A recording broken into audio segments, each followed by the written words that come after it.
소리 심리부검입니다.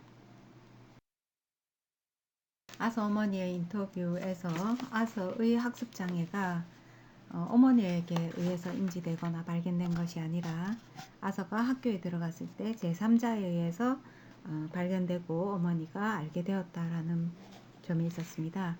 뿐만 아니라 아서에게 청각장애가 있다라는 사실, 그래서 그 때문에 아서가 잘 듣지 못하고 정보를 효과적으로 처리하지 못하는 어려움에 있었다라는 것을 아서가 대학에 가서야만이 알게 되었다라는 사실을 어머니 인터뷰에서 알 수 있습니다.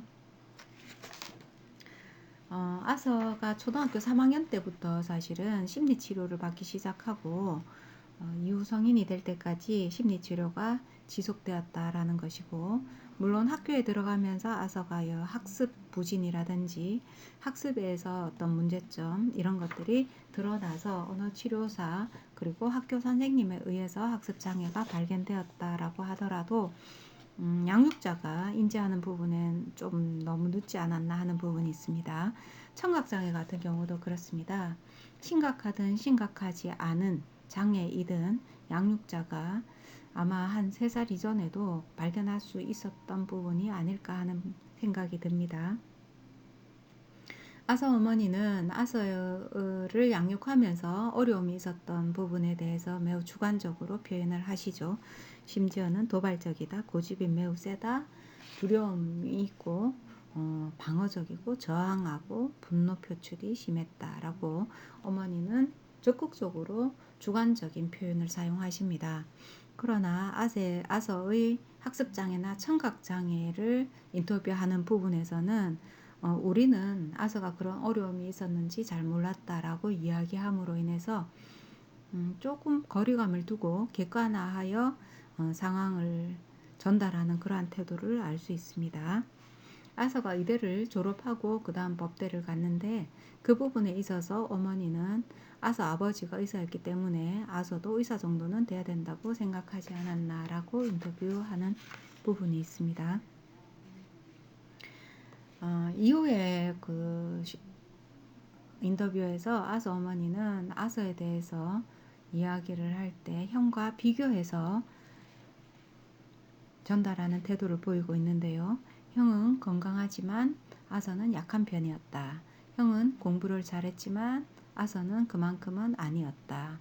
형은 상위 1%의 성적을 항상 유지하고 보이고 있었지만 아서는 정말 열심히 노력하는 아이였다라고 이야기를 하고 있습니다. 아서에게는 형 말고도 여동생이 있었습니다.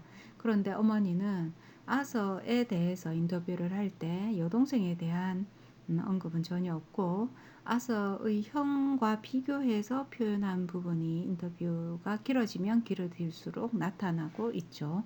무의식적으로 나타난다라는 것입니다. 즉 아서의 어머니는 아서에 대해서 평가를 할 때 그 기준이 형에게 좀 더 기울어져 있지 않았는가라고 의심을 할 만한 그런 대목입니다. 물론 아서가 두려움이 많았다, 공포스러움을 가지고 있는 아이였다라고 해서 이 부분이 이제 아서에게 신경학적으로 매우 선천적인 부분인 것처럼 보이기는 하지만 인터뷰할 때 슈나이드만 박사와 마찬가지로 저도 그 부분에 대해서 집중적으로 질문을 좀 더 넣고 싶다라는 생각이 들고 있습니다. 역시나 슈다인드만 박사도 그 부분에 대해서 추가 질문을 하고 있거든요. 부연 질문도 실시하고 있고요.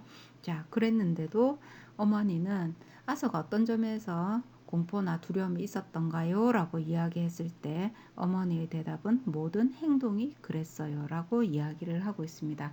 그래서 구체적인 답은 사실 나오지 않고 있습니다. 아서가 어떨 때 두려워했어요 라는 표현이 없이 모든 행동이 그랬어요 라고 이야기를 하고 있습니다. 반면에 형에 대해서 아서를 이야기할 때 형에 대해서 말할 때는 1%라든지 어떤 구체적인 표현을 사용하고 있습니다.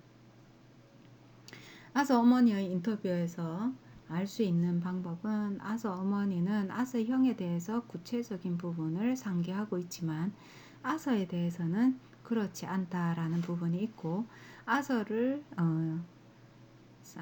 회상하고 이야기하는 부분에서도 아서의 형과 견주어서 발언하시는 태도가 있습니다.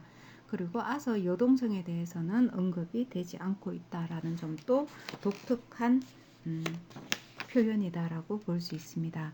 자, 우리가 부모가 완전할 수는 없고 완벽할 수는 없지만 자식이 2명 또는 3명 정도 된다 하면은 골고루 평가하려고 하는 모습, 이런 것들이 있어야 합니다.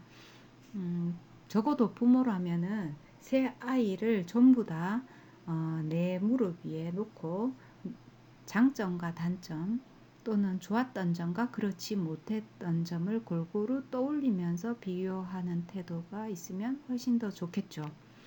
형 외에도 여동생과의 비교가 드러난다든지, 여동생과 대비해서 오빠로서의 아서 모습이 어땠다든지, 이런 것들이 들어갔으면 좀 더 좋았지 않았을까라는 생각이 들고 있는 부분입니다.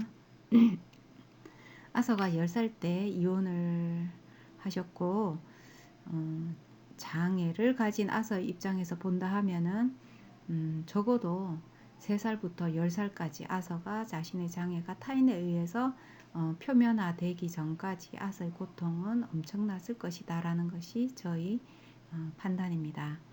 그리고 그 이후에 또 부모님의 이혼을 경험하게 됨으로 인해서 아서는 그 과부하가 걸릴 정도의 어떤 부적응적인 상태가 되지 않았나 하는 생각도 들고요. 다행스럽게도 아서가 그 이후에 학습 능력도 증진이 되고 또는 자신이 원하는 바를 스스로 이루어가면서 성장을 했다라고 보입니다. 아서의 상에서 10살, 20살, 30살 이렇게 나누어서 본다라고 하면 10살까지의 극심한 고통, 암흑 속에서의 어떤 힘듦이 있었을 것이다 라고 보이고, 10살에서 20살까지는 아서가 자기 자신과의 싸움의 시기가 아니었을까. 물론 힘듦도 있었지만 자기 자신을 극복하고 자기 자신의 내면과 대화를 하면서 아서는 만족감과 승리감을 경험했을 가능성이 있다라고 보입니다. 또한 아서가 그 과정에서 완벽성을 추구하게 될 가능성도 있었다라고 보여지고요. 자, 그 다음에 이제 10년, 아서가 스스로 생을 마감하기 전까지의 10년에서 허무감이라든지 또는 지침이 좀 들어가지 않았을까 하는 판단이 되고 있습니다.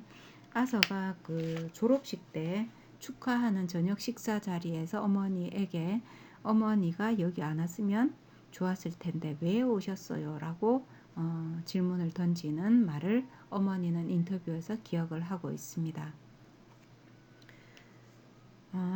여러 가지 점에서 아서 어머니에 대해서 궁금한 점이 저는 매우 많이 떠올랐습니다. 그리고 아서 어머니가 자녀를 평가하거나 바라보거나 판단하거나 부모로서 교육을 하기 위해서 그런 가치나 기준은 매우 중요합니다. 그러나 그 기준점이 어디에 와 있는가가 참 궁금하다.